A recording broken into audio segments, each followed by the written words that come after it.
1 to 150 annual के जो last हमारे सिलेबस के हैं प्रैवची शब्द। फर्स्ट वर्ड है वर्षा। वर्षा साथ साथ नोट करते जाओ। में पावस बरसात बारिश। में पावस बरसात बारिश। विष्णु विष्णु हरि गोविंद माधव नारायण दामोदर केशव। शत्रु रिपु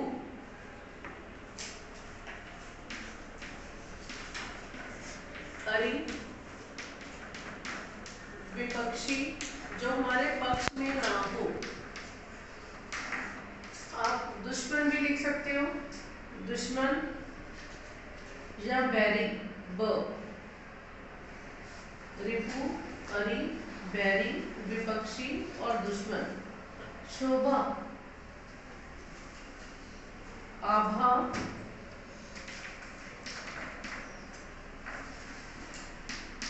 प्रभा विवाह कांति और सुषमा।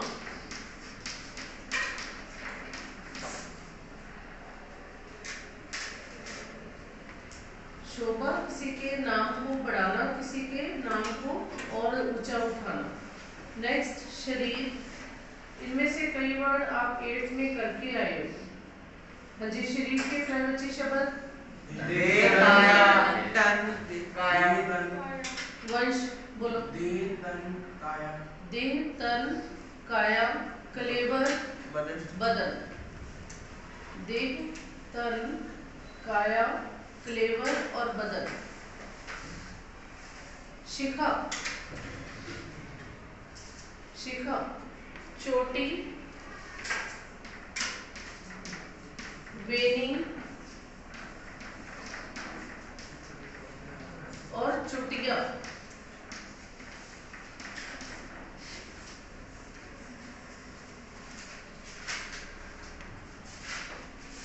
जब सूरदास के पद पढ़ते थे तब पढ़ा था ना कि कृष्ण कह रहे थे कि मेरी चोटी कब बढ़ेगी। हाँ जी, नेक्स्ट शिव महादेव महेश नीलकंठ आशुतोष।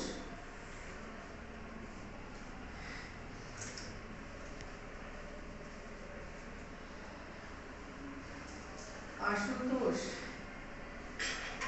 सोना कंचन सोना के प्रैवची। ये भी आपने किया हुआ वर्ड। कोई भी स्टूडेंट अर्शप्रीत कंचन स्वर्ण कनक हेम। कंचन हेम कनक स्वर्ण आधा स और सुवर्ण। ये भी अलंकार में किया था आपने वर्ड। सुवर्ण को खोजत फिरत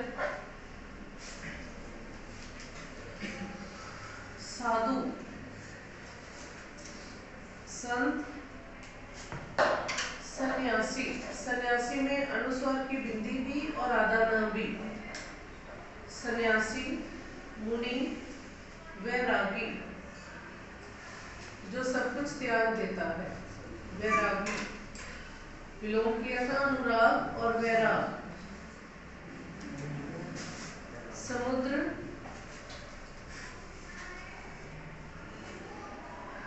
समुद्र सागर।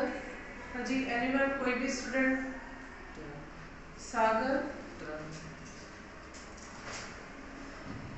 रत्नाकर सिंधु उददी और जल्दी।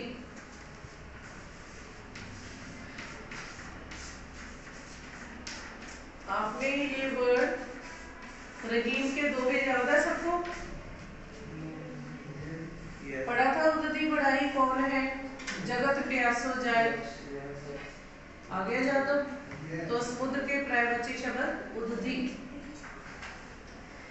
सूर्य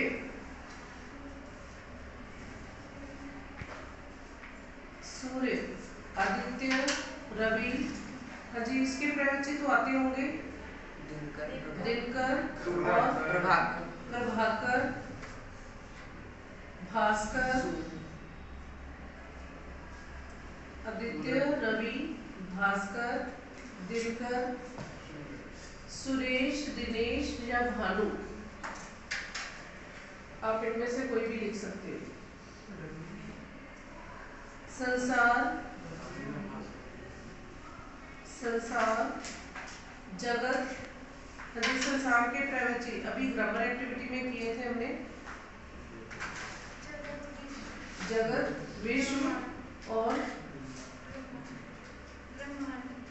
दुनिया, जग। बच्चे याद रखा थोड़ा साथ साथ। भुवन,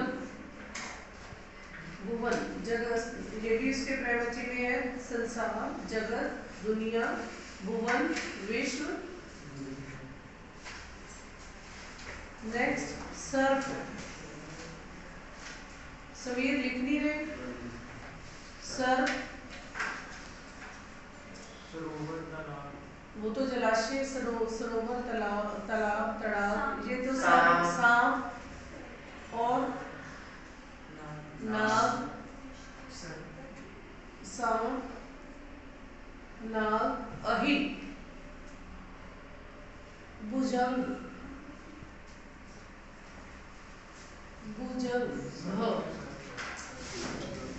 सुंदर, मनोहर,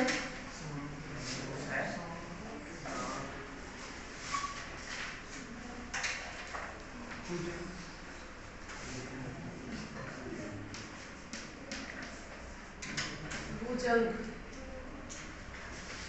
सुंदर, मनोहर, मनोरम,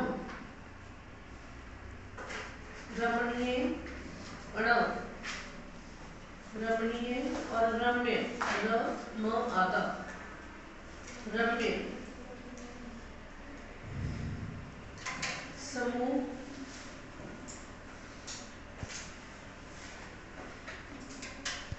झुंड, छ।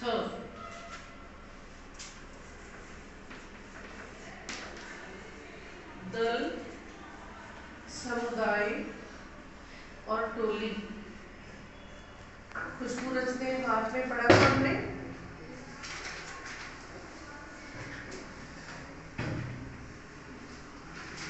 नेक्स्ट है सरस्वती। बच्चे बोलो इसके वर्ड आपने किया हुआ है ये शब्द। सरस्वती, बेटा श्री लक्ष्मी, वो लक्ष्मी के प्रवचन है। वीणा पानी, शारदा, भारती, वाणी। मैं मुश्किल स्पेलिंग लिख रही हूँ सिर्फ। वीणा पानी और हंस वाहिनी, हंस की सवारी करती है, वाहिनी। भारती, वीणा, वाणी और शारदा।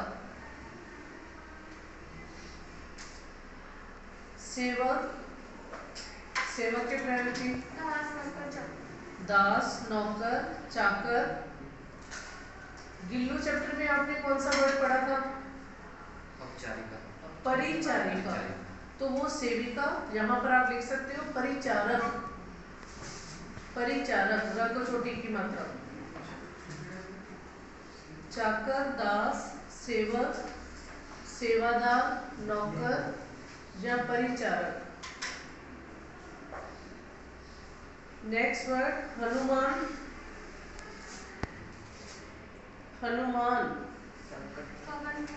पवन पुत्र, संकट। या पवन सुत लिखोगे या पवन पुत्र, इनमें से एक लिखोगे आप। महावीर, बजरंग बली, कपीश्वर। अगर कपी होता तो वो किसका प्रयोगवाची शब्द था? वानर या बंदर। कपीश्वर, मारुति, र को छोटा ऊ, मारुति। हिमालय, हिमालय,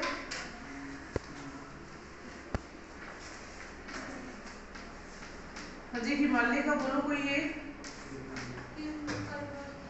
पर्वत, तो पहाड़ के हो गए गिरी। अब हिमालय है तो गिरिराज।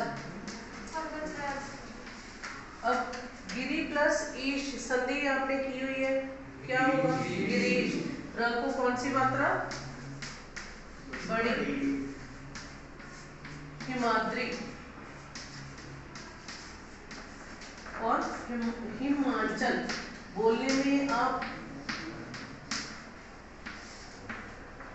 हिमाचल बोलते हो, पर हिम के आंचल में कि जो बर्फ से पूरी तरह से जिसका आंचल ढका हुआ है हिमालय, तो हिमांचल बिंदी आएगी अनुस्वार की। हृदय, हृदय, हृदय किस स्पेलिंग आते हैं? हाँ जी, इसका कोई भी अर्थ, दिल। और मन, उर, छोटा ऊ और र, उर, दिल, मन, उर। नेक्स्ट पक्षी। अर्शप्रीत, पक्षी के प्रयोगवाची शब्द बोलो। पंछी, पंछी, खग, विहग, विहग। और नभ में विचरण करने के कारण क्या बोलोगे? नभचर, आकाश में घूमते, नभचर। पतंग, पतंग, पक्षी का प्रयोगवाची शब्द। नभ, नभचर, खग, विहग, पखेरु। ये पहले से किए हुए वर्ड है 7th 8th में। पखेरु, खग, विहग, नभचर, पतंग जो मैंने अभी नया लिखवाया। पथिक,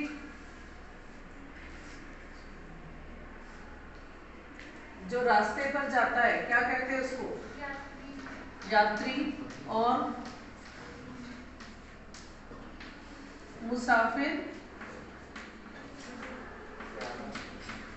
मुसाफिर, राहगीर, राही, यात्री या पंथी, पंथ पर सफर करने वाला, पंथी। पवित्र,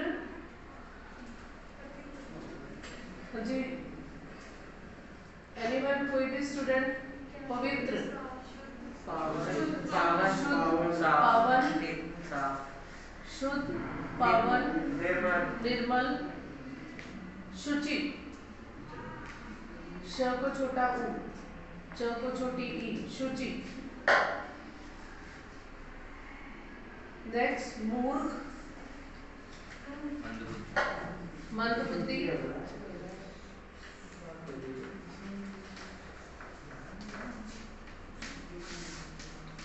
अज्ञ, जिसको ज्ञान ना हो, जड़, मूढ़। जड़मति सुना है ना कि जड़मति होत सुजान, रसरी आवत जावत से सिर पर परत निशान। तो जड़मति जिसकी बुद्धि जो है वो कम हो। मूर्ख, मार्ग,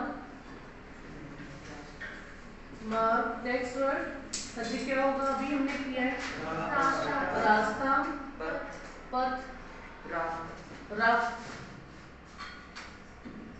बच्चे पथिक और मार्ग दोनों आपस में रिलेटेड है कि मार्ग पर चलने वाला यात्री, राही, मुसाफिर।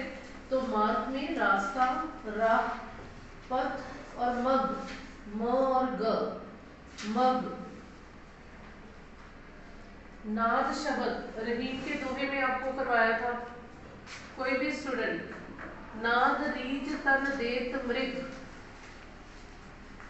अर्थ ही बता दो कि मृग जो है वो किस पर रीझ कर, किस पर आकर्षित होकर अपना शरीर बलिदान कर देता है?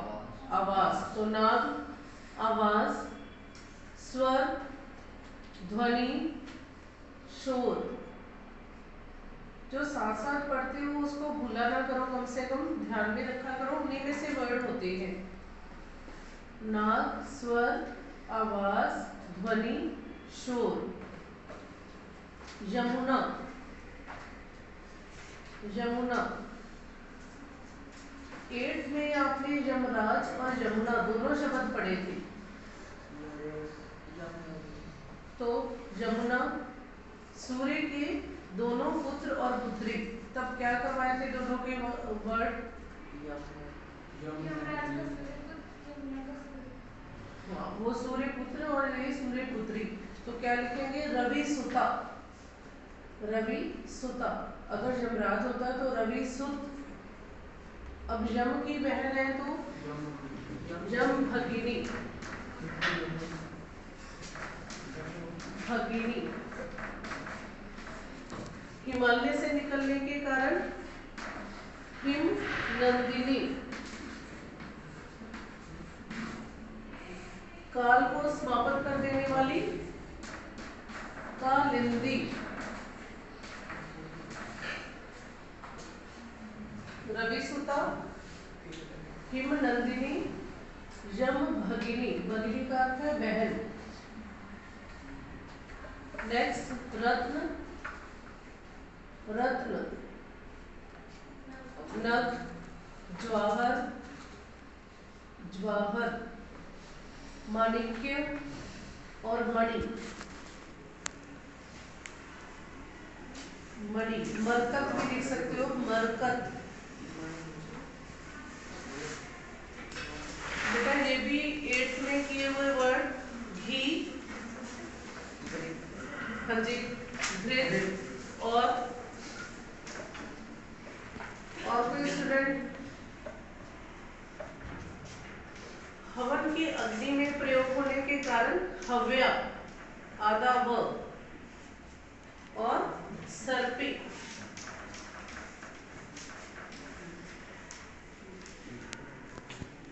लास्ट है आत्मा। आत्मा, प्राण वायु होती है आत्मा। देव, जीव,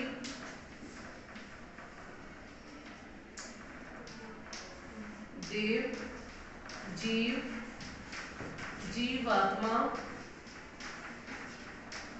और अंतर्मन।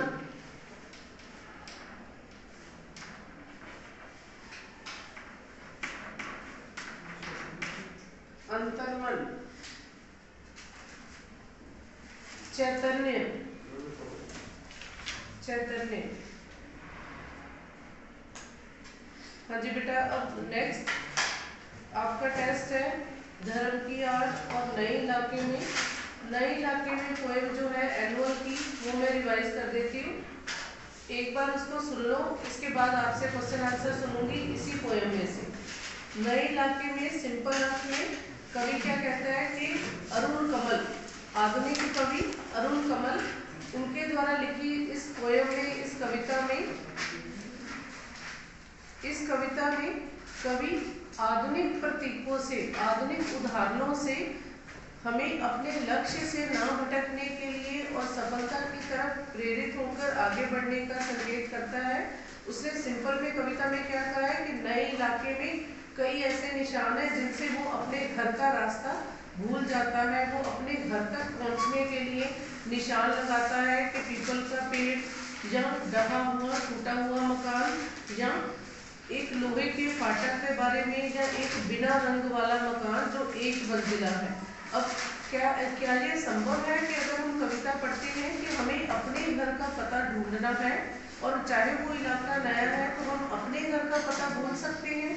नहीं। इस कविता के द्वारा कवि क्या कहना चाहता है कि मनुष्य जब कि एक तरह से आपकी आयु से ही रिलेटेड है कविता है। इसमें क्या समझा है कि हम अपना लक्ष्य निर्धारित कर लेते हैं, अपने जीवन का उद्देश्य निर्धारित कर लेते हैं, पर जैसे ही हमारे हृदय में कि रोज बनते हैं नए मकान। तो नए मकान क्या है, किसका प्रतीक? फर्स्ट ही पंक्ति में नए विचार जो मन में आते हैं, कि रोज नए विचारों के कारण हम अपना रास्ता, अपने लक्ष्य से भटक जाते हैं।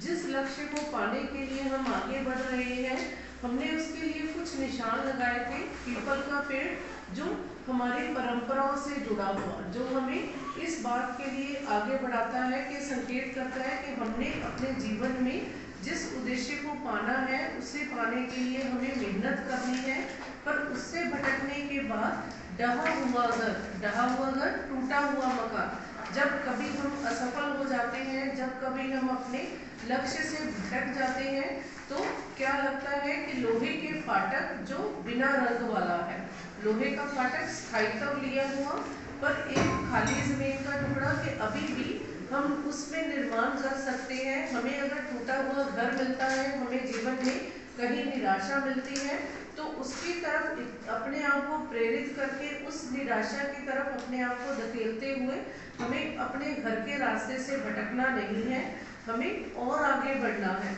अब कभी क्या करता है कि जब मैं आगे बढ़ने की कोशिश करता हूँ तो मैं एक कदम आगे चलता हूँ और 2 कदम पीछे डगमगाता हुआ चल देता हूँ, कि एक कदम आगे जब मैं खुद अपने में आशा भरता हूँ, अपने में उत्साह भरकर अपनी सफलता को पाना चाहता हूँ, तो 2 कदम पीछे जाना, कि अभी भी मुझे भूतकाल में हुई हुई गलतियाँ या असफलताएं अपनी तरफ आकर्षित करती हैं।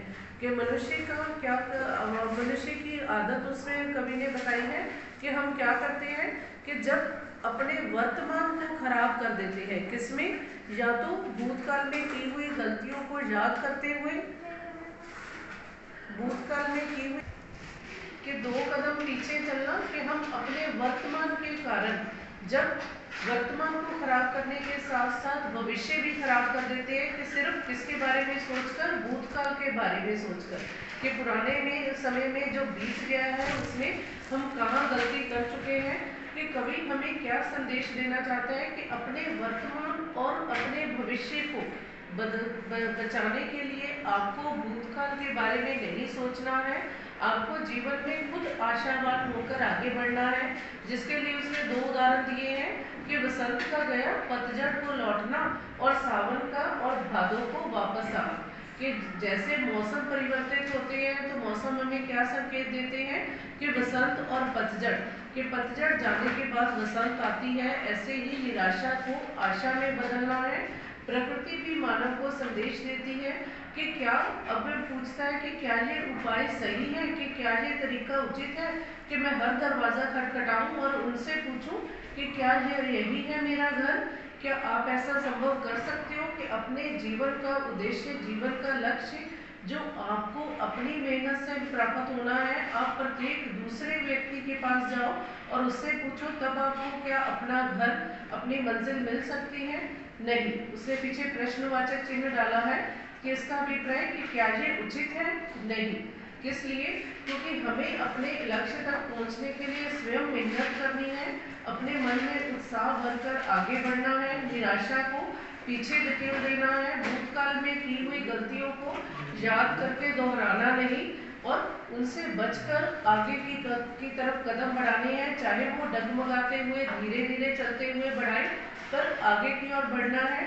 फिर वो कहता है कि जब ऐसा होगा, लास्ट पंक्ति में, कि तब क्या है, डहा आ रहा आकाश, कि आकाश जो है पानी की पूरी तरह से धरती पर, ऐसा लगता है कि धरती पर पानी के मुख में नीचे की तरफ आ रहा है। इसका अभिप्राय, जब आप मेहनत करोगे तो आप अपने लक्ष्य को पाने के लिए जिस मंजिल तक पहुंचना चाहते हो, वहां तक पहुंचने के लिए आपको स्वयं प्रेरित करने के लिए आपकी हिम्मत और आपका उत्साह भी एक साधन है जो आपको अपनी मंजिल तक पहुंचा सकता है। क्लियर है? नए इलाके में